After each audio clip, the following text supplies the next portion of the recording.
Homographs are multiple meaning words.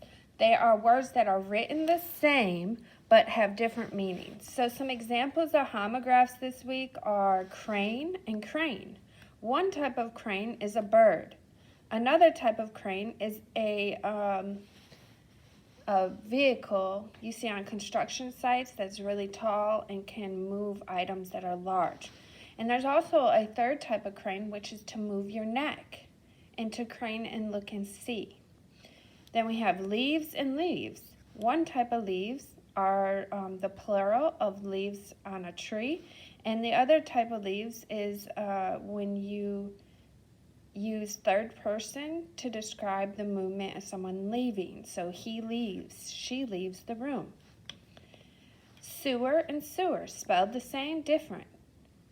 Actually pronounced the same. Sewer, sower. So this is spelled the same, but it's not pronounced sewer, it's pronounced sower. S-E-W is sow. The rats were in the sewer. She is a good sower. So sometimes pronunciation changes, but they're still spelled the same. Homographs, the root graph, means written. So this is a root that means something that's written. Homo means the same. So homographs mean written the same. Wind, wind. Again, pronounced differently, but same spelling. The wind was blowing strong. We had to wind up the toy so it would play. And sometimes you'll see these in what you're reading, and your mind has to go back and actually correct the pronunciation based on what the context or the words say in the sentence. So let's look at some examples. She put a bow in her hair. The pencil has a sharp point. Her favorite fruit is a date. Please bow to the king. So I knew to pronounce it bow because it was asking to do something instead of a noun where it said put a. She wouldn't put a bow in her hair. So my mind jumped ahead and already knew how to pronounce it. Please do not point at people. They went on a dinner date. So your activity for Wednesday is to do our regular story, which means you need to circle all of the vocabulary words. Boys and girls, vocabulary words are the words that come from the first page. So those words at the bottom of your first page, like captive, mammoth, that we went over, those are what you go in and underline. You need to make sure you have all 5 underlined. Name a synonym. Anytime we see the word synonym, we write same. Antonym, opposite, we can abbreviate.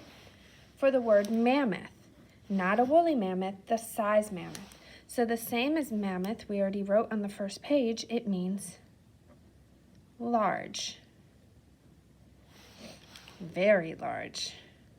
You can write a couple words. So the opposite, you're going to write here. Number 3, what is the root of release? Write the root down here. The prefix is what comes before the root. How does the prefix change the meaning? So you'll write the meaning of the prefix down here.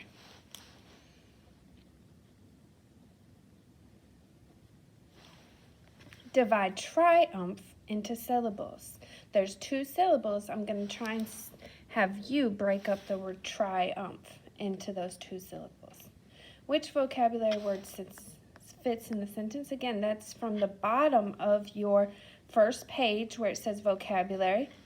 And 6, circle the figurative language used in the sentence. Now, because we haven't gone over figurative language this year, you did go over part of it last year. I'm just going to go ahead and do this with you. Circle the figurative language used in the sentence. The dog looked as big as a mammoth. Dog is compared to a woolly mammoth here. So this is the other type of mammoth I was talking about. A comparison that used like or as of two different things is a simile. Okay? Thursday, vocabulary. What you need to do. The homographs are written. You need to figure out the two meanings of the word. Some of them are listed for you. Others you need to look up. Palm. One type of palm is the palm of your hand. The other type of palm is like a palm tree or a branch from a tree. So the first sentence will use the first meaning. The palm of my hand hurt from writing so much. Again, my sentence shows me, if I was turning this in as a student, it shows my teacher that I know this meaning has to do with the hand. Now, the palm branch fell off the tree during the storm.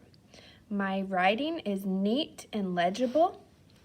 I underline my words. I use capital letters at the beginning, proper English, and a period at the end of the sentence. These are 5th grade sentences that tell my teacher that I understand the two different meanings. Again, we need to focus on making sure your heading is on all your pages and the date. That's it for vocabulary for the week.